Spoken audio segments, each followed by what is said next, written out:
സന്നിധി തന്നിൽ നായക എന്നും.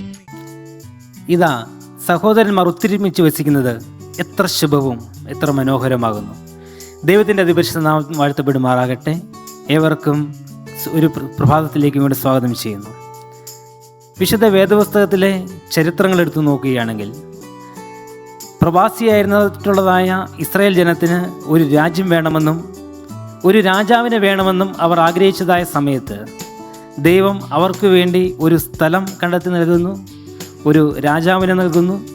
അവർ താമസിക്കുന്നതായ സ്ഥലത്ത് വേണ്ടുന്നതായ നിയമങ്ങളും നിയമവശങ്ങളും നൽകുന്നു. അവർ ദൈവത്തെ എങ്ങനെ ആരാധിക്കണം എന്നുള്ളതായ നിയമങ്ങളും നൽകുന്നു. ഇത് ഇസ്രായേലിൻ്റെ ചരിത്രമാണ്. തുടർന്ന് മുന്നോട്ട് കടന്നു വരുമ്പോൾ കർത്താവായ യേശുക്രിസ്തുവിന് ശേഷം ഉടലെടുത്തതായ മറ്റൊരു രാജ്യത്തെപ്പറ്റി പരിചയപ്പെടുത്തുവാൻ വേണ്ടി ആഗ്രഹിക്കുകയാണ്. ബാബിലോണിൻ്റെ മതരാഷ്ട്ര സമ്പൂർണതയും മേത്യ പേർഷ്യയുടെ നിർമ്മാണ രീതിയും ഗ്രീസിൻ്റെ സംസ്കാരവും പിൻപറ്റി റോമാ സാമ്രാജ്യത്തിൻ്റെ തലവനായി ഒരു രാഷ്ട്രീയം ക്രിസ്തീയ രാഷ്ട്രീയവൽക്കരിക്കുന്നതിന് മുൻപ് തന്നെ ആ രാഷ്ട്രത്തിൻ്റെ തലവനായി ചുമതലയേറ്റപ്പെട്ടുള്ളതായ ഒരു രാജാവ്, ഒരു ചക്രവർത്തി. ഇതിനെപ്പറ്റി വെളിപാട് പുസ്തകം 13-ാം അധ്യായം അതിൻ്റെ 2-ാമത്തെ വാക്യത്തിൽ കൃത്യമായിട്ട് രേഖപ്പെടുത്തിയിട്ടുണ്ട്.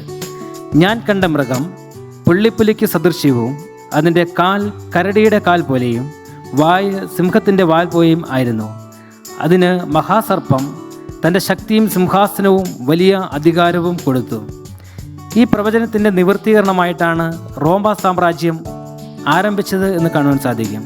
പുരാതന ബാബിലോണിനെ സൂചിപ്പിക്കുന്നതായ സിംഹം, മേത്യ പേർഷ്യയെ സൂചിപ്പിക്കുന്നതായ കരടി, പുരാതന ഗ്രീസിനെ പ്രതിനിധീകരിക്കുന്നതായ പുള്ളിപ്പുലി. അതുമാത്രവുമല്ല, അവർ പുനർനിർമ്മിക്കപ്പെട്ടതായ രാജ്യത്ത് അവിടുത്തെ ഗ്രീക്ക് ദേവതകളെ കത്തോലിക്ക സഭയുടെ ആരാധനയ്ക്ക് ആയി മാറ്റുന്നു എന്ന് കാണുന്നു. ഇതിനെയാണ് വിശുദ്ധ വേദപുസ്തകം മഹാസർപ്പത്തിൻ്റെ ശക്തി എന്ന് വിളിക്കപ്പെടുന്നത്.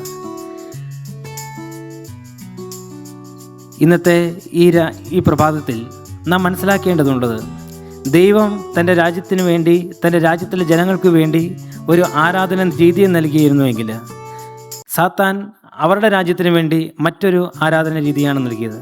ഇന്ന് നമുക്ക് ഭൗതികമായിട്ടുള്ളതായ രാജ്യത്തെയല്ല സൂചിപ്പിക്കുന്നത്.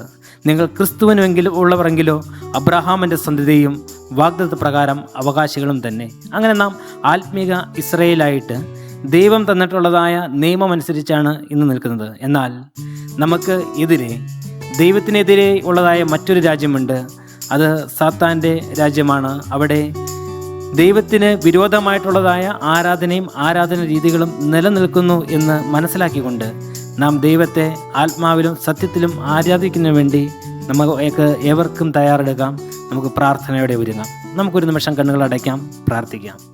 ക്രിസ്തുയേശുവിൽ ഞങ്ങൾ അളവ് കൂടാതെ സ്നേഹിക്കുന്ന ഞങ്ങളുടെ സ്വർഗീയ വാഴ്ത്തപ്പെട്ട ദൈവമേ, ഇന്ന് പ്രഭാതത്തിൽ നാഥാ ഞങ്ങൾ നിൻ്റെ സന്നിധിയിൽ ആയിരിക്കുന്നു. സ്വർഗത്തിൽ ദൈവത്തിൻ്റെ മുൻപിലേക്ക് സകലവും താഴ്ത്തി ഏൽപ്പിക്കുന്ന കർത്താവേ, ഞങ്ങൾ ഇന്ന് ചെയ്യാൻ വേണ്ടി ആഗ്രഹിക്കുന്നതായ കാര്യങ്ങൾ, ഞങ്ങൾക്ക് വേണ്ടുന്നതായ എല്ലാ സാധ്യതകളും കാര്യങ്ങളും സ്വർഗത്തിൽ ദൈവം അവിടുന്ന് പ്രയോജനപ്പെടുത്തി നൽകുമാറാകണമേ. ഞങ്ങളുടെ ആരാധനയെ ഒരിക്കൽ കൂടി താഴ്ത്തി ഏൽപ്പിക്കുന്നു. ആത്മാവിലും സത്യത്തിലും ആരാധിക്കുന്നുള്ളതായ കൃപ ദൈവം അവിടുന്ന് നൽകുമാറാകണമേ. അടികൾ കൊണ്ട് യേശുവിൻ്റെ നാമത്തിൽ താഴ്മയോടെ അപേക്ഷിക്കുന്നു. ആമേൻ.